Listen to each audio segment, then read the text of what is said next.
lo siguiente que vamos a poder ver con esta imagen de la casa desde la calle, desde la situación de la relación entre esta planta baja y la calle, como de vuelta aparecen estos recorridos con puntos focales múltiples, ¿no? En la situación de encontrarse con la puerta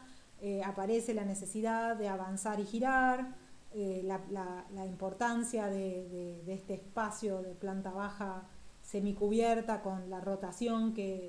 a la que invitan tanto el ventanal curvo del hall como la columna exenta, pero también la divergencia de puntos focales y de posibilidades de recorrido que aparecen con esta visión a través del balconeo sobre la pendiente del terreno de esta perspectiva de todo el pueblo de Brno. Lo que vamos a observar, si miramos esta planta inicial, la planta baja, y la planta siguiente, la planta descendiendo por la escalera de la planta pública, es de nuevo la estructura independiente en forma de grilla. Es una grilla prácticamente cuadriculada, en realidad hay una leve diferencia entre los dos lados, es casi un cuadrado, aunque no lo es, y ahora podemos ver toda la potencialidad de esta idea, de esta estructura de sostén independiente sobre la base de grillas cuadrangulares que permiten extenderlas indefinidamente para resolver las contingencias de cada proyecto, ¿no? Es decir, de vuelta a esta idea de un sistema que se nos presenta como genérico, repetible, que puede ser extendido como una malla en cualquier dirección, resolviendo las contingencias, las particularidades de cada proyecto. Si para el pabellón de Barcelona esto podía resolverse con 2 filas de 4, para la Tugendhat van a aparecer más filas y más columnas, pero respondiendo a esta lógica de grilla homogénea. Y en el caso de la Tugendhat, justamente por el hecho de presentarse como una obra recostada sobre la pendiente del terreno, aparece complementada esta estructura independiente con una serie de muros que cierran y contienen, que cierran el espacio y contienen la tierra en los lugares excavados. Nuevamente aparecen estas cubiertas que exceden el espacio confinado por la estructura, aunque de una manera un poco menos dramática. De hecho, empezamos a ver ciertas coincidencias de planos de estructura con límites de las cubiertas, aunque y también podemos llegar a ver en algunos momentos coincidencia entre la cubierta y el plano de la envolvente, como puede ser en la fachada hacia el jardín, en esa fachada de vidrio, pero se repite esta tendencia, ¿no?, de trabajar con ciertos voladizos. Si observamos la expresión exterior de ambas obras, podríamos reconocer en común la utilización de grandes paños de vidrio, pero seguramente la Tugendhat tendrá una expresión mucho más volumétrica y no tanto como de composición neoplástica de planos que presentaba el pabellón de Barcelona, ¿no? De todos modos, hay algo bastante interesante a notar, que es como esta diferente expresión de la Tugendhat desde la calle como una casa de un solo nivel y desde el jardín como una calle más grande, como una casa más grande y de varios niveles, en realidad está un poco tergiversada por las medidas que adoptan cada uno de las porciones de muro y de vidrio, ¿no? Es casi como esto que nosotros sabemos que se trata, porque conocemos la documentación, de un subsuelo técnico todo un nivel público de ventanales transparentes y el antepecho, la baranda de las terrazas del nivel de la planta sobre la calle, se presenta casi como si fuese la visión agrandada de un único nivel compuesto por un gran antepecho, un ventanal corrido y una carga muraria superior, del cual solamente algunos elementos nos permiten darnos cuenta que esto no es así, que esta es una imagen tergiversada y poderle darle verdaderamente escala, como puede ser el portón que nos permite reconocer que ahí hay el acceso a todo un nivel en el subsuelo, ¿no? Pero esta idea como de que uno puede ver como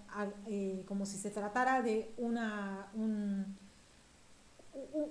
único nivel inflado, que nos permite el hecho de que los dormitorios estén recedidos, los dormitorios de la planta sobre la calle, es algo que entiendo se está buscando a propósito con esta solución, ¿no? Como si fuese esta posibilidad de pensar a todo el muro que arma la baranda como el espesor de una losa de una construcción fuera de escala, ¿no? Y desde ya que uno de los puntos más fuertes e innovadores y que tratan de romper con el aspecto volumétrico que pueda presentar la casa Tugendhat tiene que ver con este punto de vista en el donde la esquina de la planta social, de la planta pública, aparece totalmente materializada en vidrio, producto del receso del plano de estructura al interior de la planta. Si comparamos las columnas que se presentan en el pabellón de Barcelona y la que aparece en la casa Tugendhat, vamos a encontrarnos con, por un lado, nuevamente la utilización de una columna cruciforme, nuevamente el trabajo de revestirla con una lámina cromada, y acá es donde aparecen todas las diferencias entre el diseño de una y otra, ¿no? Es decir, está todo esto que tienen en común, el hecho de ser cruciformes y estar revestidas por una lámina cromada, lo cual supone, entre otros casos, algo bastante interesante para anotar y pensar para toda la obra de Mies, pero también quizás para la de Kohlhaas, que es esta cuestión acerca de la expresión industrial y la expresión artesanal. La columna del pabellón de Barcelona tiene una expresión industrial cuando es una columna construida muy artesanalmente, la de la Tugendhat aún más, diría yo, y esto se debe a que, si bien está construida con estos perfiles ángulos que puede uno ir a un corralón y comprarlos y ensamblarlos para formar una columna cruciforme, como aquella que Mies había visto en una obra de Berlage, la gran diferencia expresiva que supone el revestirla con una lámina cromada oculta toda su fabricación y vuelve su construcción un proceso completamente artesanal, pero podemos ver la diferencia de resolución que tiene esta casa Tugendhat, la columna de la casa Tugendhat respecto de la columna del pabellón de Barcelona, y el aprendizaje que hay con solo meses de diferencia entre una y la otra, al ver, por ejemplo, cómo la lámina cromada en el caso del pabellón de Barcelona empieza en el espesor de una de las alas cruciformes y cubre toda la concavidad, todo el ángulo de 90 grados y termina en el siguiente espesor, y eso se repite para cada uno de los ángulos de 90 grados de la columna cruciforme y luego una siguiente pieza cubre esa unión a través de una serie de, con una pieza que toma el espesor y que luego es atornillada, lo que se ve en la foto con más detalle, mientras que la unión en la casa Tugendhat, en vez de estar en la parte más expuesta y externa de la columna, está solucionada en el momento interior y menos expuesto, es decir, en el encuentro de las dos alas, en el centro de la columna, resolviendo entonces una columna, un revestimiento que oculta toda su, que oculta aún más su construcción, en donde no aparecen tornillos, sino que se clipa una lámina junto con la otra en el momento menos visible, ¿no? Esta es una clase de operación típicamente van der Roheskiana, digamos, de pulir un detalle constructivo de modo de ir ocultando la fabricación. Eh, Podríamos también trazar un paralelo, ¿no?, entre los muebles que diseña Mies para tanto el pabellón de Barcelona como la casa Tugendhat y la forma de la estructura y la expresión de del edificio. Por ejemplo, aquí vemos como para la silla que está desarrollando para el pabellón de Barcelona se recupera esta idea de tipos de materiales, colores de los materiales, aparece de nuevo lo cromado, pero sobre todo lo que aparece nuevamente es esta disociación del sistema portante y del sistema de envolvente, ¿no? Por un lado va a aparecer la estructura metálica cromada para resolver la estructura de sostén y por el otro lado va a haber unos elementos hechos en cuero que son los que le dan forma al volumen de la silla y entonces se distingue claramente lo no portante y lo portante y nuevamente aparece esta idea de los voladizos y no materialización de las esquinas, ¿no? Esto que en el sillón diseñado para la casa Tugendhat todavía llevado más al extremo, desapareciendo, así como desaparecía la esquina completada en los dos planos y en la arista todo de vidrio, acá vuelve a aparecer esta desaparición de la arista de la silla tradicional en la silla Tugendhat. Y si seguimos viendo el resto del mobiliario que va a aparecer para la casa, no solamente el sillón Tugendhat, sino la silla Verno, vamos a ver cómo se mantiene esta hipótesis de estructura metálica, cromada y en cambio otros materiales para el sistema de los volúmenes, el sistema de las particiones. En este caso, para el mobiliario, vemos todo este trabajo con distintas tonalidades de cueros, y con distintas terminaciones hechas con el capitoné o sin capitoné. De vuelta vemos como el problema de la falta de la arista en la esquina es un tema de trabajo que aparece a lo largo de toda la casa. Acá vemos de hecho cómo Mies ha ido desarrollando muchos de estos muebles que como ya veremos más adelante, va a haber otra más de estas series dedicada a Marcel Breuer. No se trata de una invención de él, sino una serie de muebles que se venían desarrollando y experimentando en la Bauhaus, pero que Mies también desarrolla y que, bueno, suponen todo un marco de un ideario con los cuales pensar estas nuevas arquitecturas y estos nuevos muebles que son finalmente la representación de un nuevo hombre, ¿no? Este hombre, fíjense la posición en la que se sienta Mies en esta imagen, reclinado hacia atrás, con el brazo hacia afuera, fumando un habano, ¿no? Como la clase, más allá de que está vestido de traje, la clase de informalidad que supone sentarse en una silla que al sentarme va a registrar un movimiento producto de mi peso, va a oscilar un poco lo diferente que es sentarse en una silla de 4 patas, de madera, construida en ébano, por ejemplo, ¿no? Si entonces volvemos a la planta principal, vamos a encontrarnos con bastantes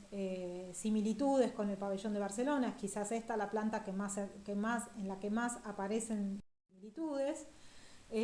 Vamos a encontrarnos con este espacio continuo, modulado por una serie de planos independientes, uno curvo y otro recto, uno revestido en madera, el otro revestido en mármol, y lo que seguramente vamos a notar es cómo se repite nuevamente este eje axial, horizontal, que jerarquiza los planos verticales y neutraliza los planos horizontales, que nuevamente aparecen como grandes superficies lisas, claras, muy homogéneas, ¿no? Y que podemos ver en cualquiera de las imágenes que encontremos de la casa Tugendhat, ¿no? Esta alta jerarquía de los planos verticales por sobre los planos horizontales. Desde ya que la casa es una casa absolutamente innovadora para la época, que no solamente trabaja sobre estas cuestiones, sino que piensa a su envolvente como una piel en la que se comprometen diferentes performances, y que por lo tanto, por ejemplo, no solamente incluye las carpinterías, que particularmente en este caso son se desplazan hacia una cavidad dispuesta en el nivel del subsuelo, por lo cual desaparecen cuando son abiertas y producen este efecto de estar en una galería, sino también toda la cantidad de capas que están pensadas en este plano, las de los toldos para protección del sol, las de la baranda para los momentos en que esto funciona casi como una galería y no como un interior, el plano, el zócalo radiante con el cual se calefacciona y se contrarresta el frío que ingresa en el invierno, las cortinas para mejorar y proteger las condiciones de privacidad de este espacio respecto del jardín, bueno, todo lo que implica la resolución de este plano de la envolvente. Obviamente, si comparamos a la casa Tugendhat con otras de las casas anteriores que Mies había llegado a construir, vemos cómo en la casa Tugendhat aparece materializado todo este ideario moderno de la década del 20, que tiene que ver con esta expresión de grandes paños horizontales, estructura independiente, gran abstracción y ligereza, atectonicidad, ¿no? Todos estos elementos que fuimos reseñando. Ahora, si hacemos un salto temporal bastante grande y transcurrida la Segunda Guerra Mundial y ya Mies mudado a Estados Unidos, y comparamos al pabellón de Barcelona y la casa Tugendhat con la casa Farnsworth, vamos a ver cómo acá aparecen nuevamente algunos temas, pero aparecen algunos temas que ya habíamos visto en las casas anteriores, pero aparecen ahora nuevos. Entre las cosas que se siguen sosteniendo, claramente aparece esta jerarquía de los planos verticales, la homogeneización de los planos horizontales, que siguen constituyéndose como planos claros y muy lisos en contraposición a estos planos verticales más texturados. Sigue apareciendo la utilización de grandes superficies de vidrio con los cuales producir mucha continuidad entre los espacios interiores y los espacios exteriores, pero aparecen algunas diferencias que podemos empezar a reseñar. Quizás siguen apareciendo la continuidad entre esta forma de pensar a la casa sobre una plataforma y con recorridos mediados a través de tarimas semicubiertos que organizan recorridos de vuelta que no son lineales, sino que van funcionando, girando en el espacio y con diferentes puntos focales. En H, que aparece en su diseño, de vuelta nos habla de esta intención de desarmar las cajas espaciales, pero que ahora en este único ambiente permite organizar diferentes subsectores, algo que ya había aparecido a partir de en esta planta pública de Tugendhat y en el pabellón. Ahora aparece como un programa de acción dentro de este espacio todo vidriado, ahora ocupando el centro y organizando todos los recorridos alrededor del borde, distinguiendo espacios de distinta jerarquía. Eh, Aparece también como parte, digamos, del diseño de esta pieza central y de esta intención de no leerla como un volumen, sino como la colección de planos, la necesidad de que entonces esta pieza no llegue al cielo raso, sino que se contacten con el cielo raso un plano retrasado. Fíjense cómo el primer plano no toca el cielo raso, tampoco toca el piso, sino que aparece suspendido entre dos planos perpendiculares que también exceden esta voluntad de no conformar arista. Y entonces, a medida que sigamos recorriendo la casa, nos vamos a encontrar cómo este elemento central, ubicado en un centro un poco desplazado, organiza por un lado la cocina, por el otro lado el dormitorio, por el otro lado el living y por el otro lado el acceso y el comedor.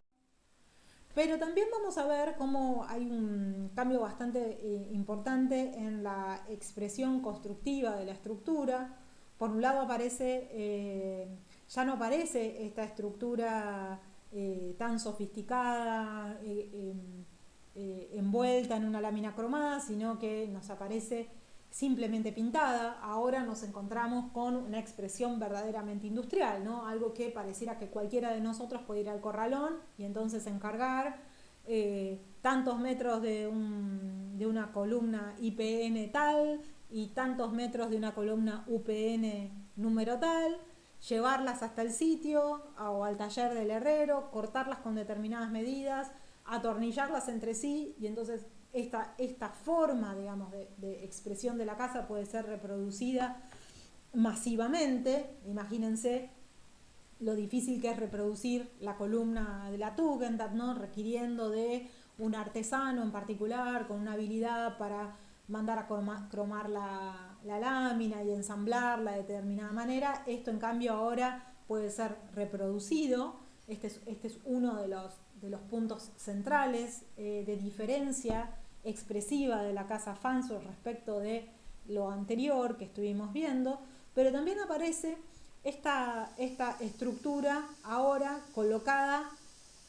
por fuera del interior del espacio, ¿no? Si hasta el momento las columnas aparecían recedidas y en el interior del espacio, esta quizás es otra de las grandes diferencias que introduce la casa Farnsworth, que tiene que ver con lo que se llama una exoestructura, es decir, una estructura cuyo esqueleto